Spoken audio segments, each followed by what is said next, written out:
¿Una vez te has preguntado qué es realmente el ser y la conciencia que lo acompaña? Esa fue la pregunta que me hice una noche cualquiera, y lo que ocurrió después todavía me cuesta explicarlo. Pero no estoy aquí para convencerte de nada, estoy aquí para contarte una historia. Hola a todos, de nuevo los saluda Ricardo, espero se encuentren muy bien. Momentos en los que me pasa algo simple, pero no por ello poco trascendente. Estoy en medio de la rutina, abriendo el correo o haciendo de pronto alguna fila, incluso viendo el celular sin pensar, y de pronto, sin razón, me llega esa pregunta que incomoda: ¿qué estoy haciendo con mi vida? Pero no en un sentido dramático, más bien es como un pequeño golpe de lucidez que me obliga a levantar la cabeza en ese momento y salir de ese piloto automático. En los últimos episodios, Pollux me ha venido contando algo que todavía me cuesta procesar: que la conciencia individual, eso que experimentamos como el yo, como el individuo, es una rareza, un efecto emergente de una combinación casi imposible entre materia extremadamente ordenada y esa corriente de información que Pollux ha denominado sapia. Sin embargo, ¿qué sucede con ese yo cuando la materia que nos compone retorna como polvo al universo? Y es que en el último capítulo nos plantea una serie de posibilidades. Al final de todo lo que me contó, quedó en mí una inquietud indeleble, algo tan único como la vida, lo que conocemos como el ser, no solo por lo improbable, sino también por lo etéreo que es, debería tener un significado muchísimo más grande del que puedo llegar a concebir en este momento. Y de tener un significado así de grande, pues también se le debería entonces asociar una responsabilidad semejante, ¿no? De la filosofía y el ser, capítulo 6. Entonces, si comprendo bien, la conciencia individual se forja en ese cortísimo instante, entre dos eternidades sin nombre, ¿no?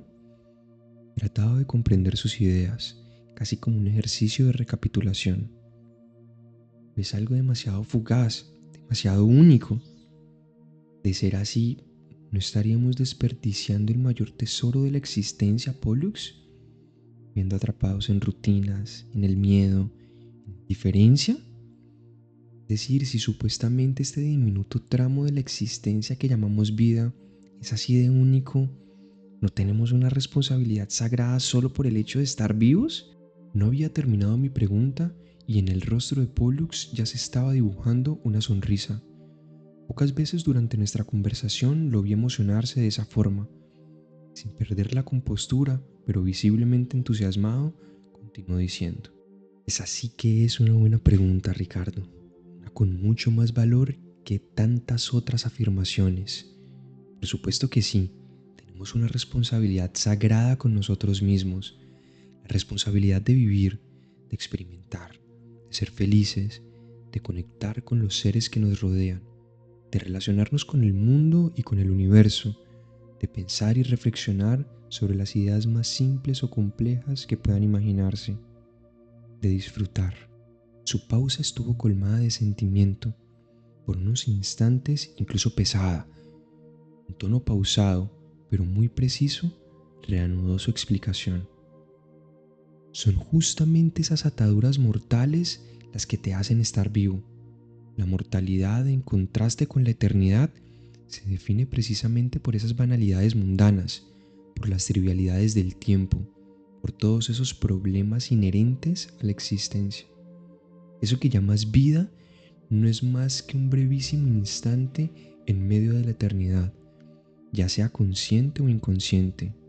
Sí, breve, pero el más trascendental y singular, porque será la única vez en toda tu eternidad en que no serás un mero espectador del universo, sino un actor dentro de él, la única oportunidad en que podrás interactuar con el mundo y transformarlo si así lo decides. Solo durante este breve lapso llamado vida, el ser, en su expresión física o material, y la conciencia individual se funden en uno solo.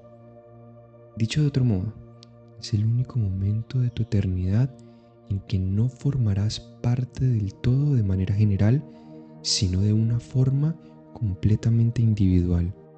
Por eso es que la responsabilidad de cada ser es la acción. Así como a la conciencia universal le pertenece la inacción, pues es un estado puro de ser, sin necesidad de hacer, a ti te pertenece el actuar. Antes del nacimiento y después de la muerte, formas parte del todo. No necesitas hacer, no puedes, ni siquiera querrías hacerlo. Simplemente eras o serás.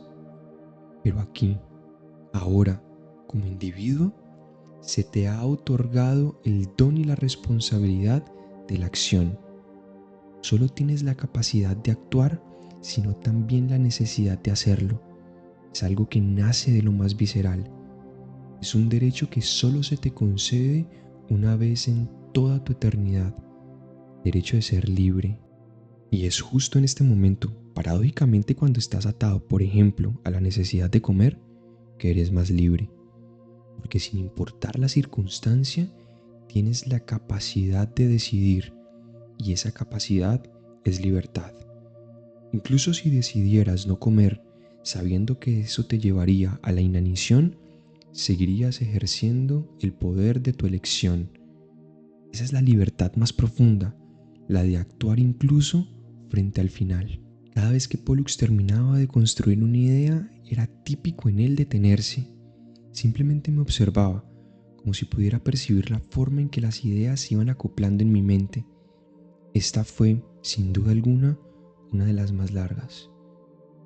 Pensamientos se convirtieron en palabras como si cobraran vida, casi en contra de mi voluntad. No sé si estoy comprendiendo del todo lo que dices, le respondí a Pollux. Acuerdo contigo en todo lo que mencionas, pero hay algo que no me termina de cerrar. Hace un par de horas me decías que en el Logópides coexisten todos los posibles universos y que además todos eran reales. Pero también me dijiste que existían de principio a fin. ¿De ser eso cierto, no sería una contradicción? Mencionaste muchísimas veces la palabra libertad hace un instante, pero realmente no me cierra la idea de la libertad y el determinismo al que está sujeto este modelo que me describes. Es que lo pienso y si el mundo existe de principio a fin, debido a que el tiempo es una dimensión más del universo como lo es el espacio, entonces nuestra realidad ya está escrita, ya está determinada. Recuerdo perfectamente bien la reacción de Pollux. Si la primera pregunta que le hice le había ocasionado una sonrisa emocionada, la inquietud que le acababa de plantear lo hizo reír. Se rió genuinamente, al grado de que su divinidad casi había desaparecido. Parecía más bien un niño extasiado por haber encontrado a alguien con quien jugar. Me encanta, Ricardo, me encanta. Empuñó suavemente su mano y dio ligeros golpecitos sobre la mesa de forma repetida, como si quisiera expresar con sus gestos algo que las palabras por sí solas no podrían. Me preguntes esto, quiere decir que sí, que lo estás entendiendo perfectamente bien. El solo hecho de que te adelantes a nuestra conversación o que anticipes mis siguientes explicaciones e historias, quiere decir que empiezas a intuir la naturaleza del mundo que te he ido describiendo. Todavía estoy intentando encajar todo lo que Pollux me cuenta, porque si lo tuviera que resumir en mis propias palabras, lo que él plantea es radicalmente opuesto a lo que siempre hemos visto, y es que siempre nos cuentan la vida como algo normal y la muerte como lo inevitable. Pero según Pollux es al revés.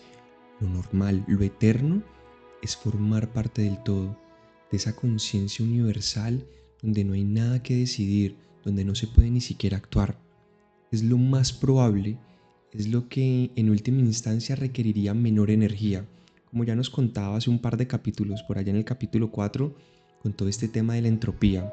Igualmente por aquí en pantalla voy a estar dejando el link por si te interesa visitarlo. Sin embargo, lo raro, lo improbable, lo absolutamente extraordinario es este pequeño tramo donde existimos como individuos.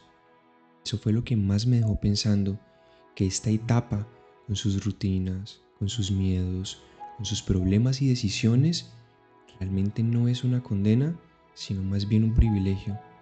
Es el único momento en toda nuestra eternidad en el que podemos actuar, el único instante donde la sapia y la materia se alinean lo suficiente como para permitirnos decir yo decido, pero además yo puedo, incluso cuando esa elección es difícil. Quizá eso hablaba Pollux cuando hacía mención hace un par de capítulos de una responsabilidad sagrada, no como una obligación moral, sino como una invitación a aprovechar el único instante de toda nuestra existencia en el que realmente podemos mover algo, transformarlo, interactuar a voluntad con nuestro entorno o transformarnos a nosotros mismos si así lo quisiéramos. Al final de todo esto me quedo con una idea que me reconforta. Me imagino la eternidad en silencio y la vida interpretando una pequeña e ínfima melodía, casi inaudible, apagada por el peso de la inmensidad. Sí, sin embargo, esas pequeñas notas, sin lugar a dudas, son y serán las más significativas. Pero ¿qué sentido tiene esa responsabilidad o incluso los propios actos, por muy elevados o ruines que sean, cuando ya todo está escrito, cuando todo está determinado? Es decir, ¿qué significado tendría entonces la libertad si el universo es realmente determinista? Es más, ¿realmente somos libres? Muchísimas gracias por llegar hasta esta parte del capítulo. Como siempre te digo, espero que haya sido de tu agrado, que lo hayas disfrutado. Cualquier duda o inquietud que tengas, puedes dejarla por acá en la caja de comentarios, que con el mayor de los gustos voy a estar leyéndolos y contestándolos. No obstante, y como siempre lo hago, por aquí en pantalla también voy a dejar links a videos antiguos donde lo más probable es que encuentres solución a todas estas inquietudes.